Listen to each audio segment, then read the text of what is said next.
नमस्कार दोस्तों, जय माता जी। आज सुनेंगे नवरात्रि के 8वें दिन महागौरी व्रत कथा। चलिए सुनते हैं। नवरात्रि के 7वें दिन अष्टमी तिथि को महागौरी की पूजन अर्चना की जाती है। जाने माँ को ये गोरावर वाला स्वरूप कैसे मिला, क्या है इसकी कथा। नवरात्रि के 8वें दिन महागौरी की पूजा अर्चना होती है। धर्म अनुसार माता की शक्ति अमोघ और श्रेष्ठ फलदायिनी कही गई है। महागौरी की पूजा करने से जीवन में कई सभी पाप नष्ट होते हैं। पंडितों अनुसार जिसकी भी कुंडली में विवाह से संबंधित परेशानियां हो, उन्हें महागौरी की पूजा अर्चना अवश्य करनी चाहिए। महागौरी की उपासना से जीवन साथी एवं शीघ्र विवाह संपन्न होने के योग्य बनते हैं।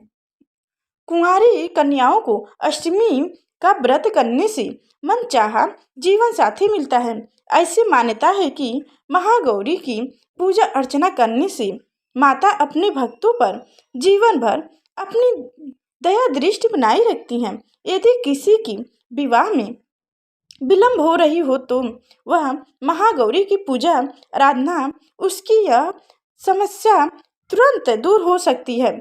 हिंदू शास्त्रों के अनुसार इस दिन महागौरी की पूजा के साथ कन्या भोजन कराने से जगदम्बा पूजा को स्वीकार कर सभी मनोकामनाएं को शीघ्र पूर्ण कर देती हैं।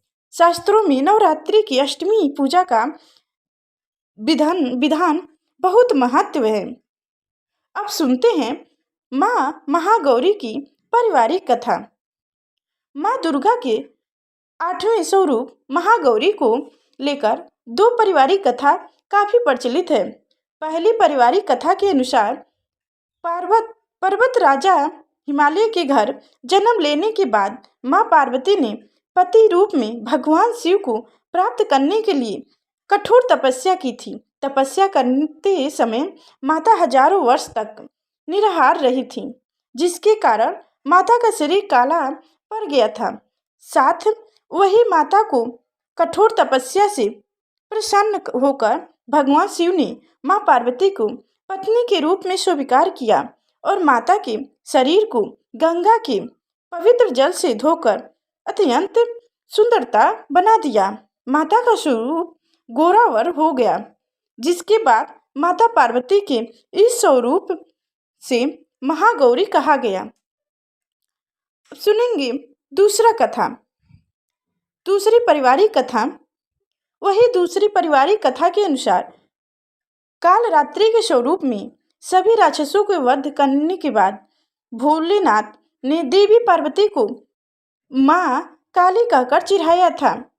माता ने उत्तेजित होकर अपनी त्वचा को पाने के लिए कई दिनों तक कड़ी तपस्या की और ब्रह्मा जी को वरदान दिया। देवी पार्वती से प्रसन्न होकर ब्रह्मा जी ने हिमालय के मानसरोवर नदी में स्नान करने की सलाह दी। ब्रह्मा जी ने सलाह को मानते हुए माँ पार्वती ने मानसरोवर में स्नान किया। इस नदी में स्नान करने के बाद माता का स्वरूप गोरावर हो गया, इसलिए माता के इस स्वरूप को महागौरी कहा गया। आपको इसके दो विषय में दो माँ पार्वती की देवी भगवती का स्वरूप है। तो दोस्तों, कमेंट में जय माता दी लिखना ना भूलें और अभी तक हमारे